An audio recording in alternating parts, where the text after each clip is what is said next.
রাখবো কারণ দক্ষিণবঙ্গে বিক্ষিপ্ত ভারী বৃষ্টির সতর্কতা রয়েছে। 5 জেলায় ভারী বৃষ্টির পূর্বাভাস রয়েছে। কোন কোন জেলায় ভারী বৃষ্টির পূর্বাভাস রয়েছে কি বলছে আবহাওয়া অফিস, আপডেট নেব। আমাদের সঙ্গে রয়েছেন আমাদের প্রতিনিধি বিশ্বজিৎ সাহা। সরাসরি চলে যাব বিশ্বজিতের কাছে। বিশ্বজিৎ, 5 জেলায় ভারী বৃষ্টির পূর্বাভাস রয়েছে, কোন কোন জেলায় দক্ষিণবঙ্গে ভারী বৃষ্টির পূর্বাভাস রয়েছে?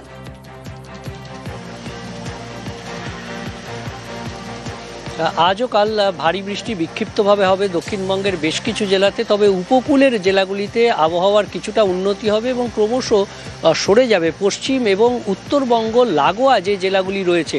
এবং সেই জেলাগুলির ক্ষেত্রে যে জেলাগুলিতে ভারী বৃষ্টির সম্ভাবনা থাকছে সেই জেলাগুলি হলো পুরুলিয়া, পশ্চিম বর্ধমান, পূর্ব বর্ধমান এবং বীরভূম ও মুর্শিদাবাদ। এই 5 জেলায় আজ বিক্ষিপ্তভাবে দু এক জায়গায় ভারী বৃষ্টির সম্ভাবনা থাকছে। বাকি হাওড়া থেকে শুরু করে একেবারে নদিয়া পর্যন্ত সব জেলাতেই বিক্ষিপ্তভাবে বজ্রবিদ্যুৎ সহ বৃষ্টি হতে পারে। আগামীকালও ভারী বৃষ্টি বিক্ষিপ্তভাবে দু এক জায়গায় হতে পারে বীরভূম এবং মুর্শিদাবাদ এই 2 জেলায়। বাকি অন্যান্য জেলাতেও কিছুটা উত্তরবঙ্গ লাগোয়া জেলাগুলিতে বৃষ্টির সম্ভাবনা বেশি থাকবে।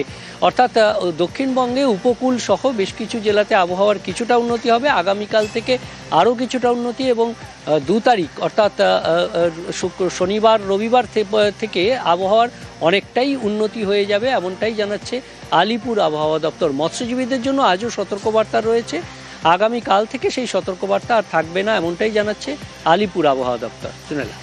পাশাপাশি বিশ্বজিৎ, যেমনটা তুমি বলছিলে, আর কলকাতার আবহাওয়া কেমন থাকবে?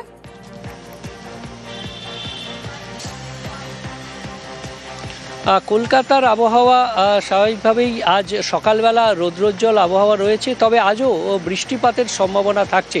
বজ্রবিদ্যুৎ সহ হালকা বৃষ্টি হতে পারে 2-1 পশলা।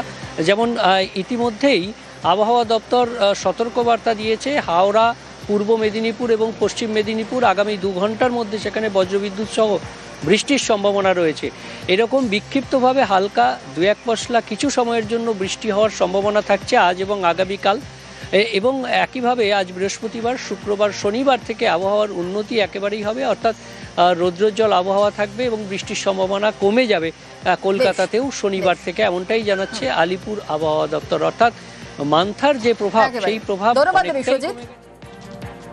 আর ঘূর্ণিঝড় মন্থার পরোক্ষ প্রভাব কিন্তু আজও বৃষ্টি রয়েছে। পশ্চিম মেদিনীপুরের একাধিক এলাকায় বৃষ্টি, দফায় দফায় ভিজছে ডেবরা, পিংলা, সবং।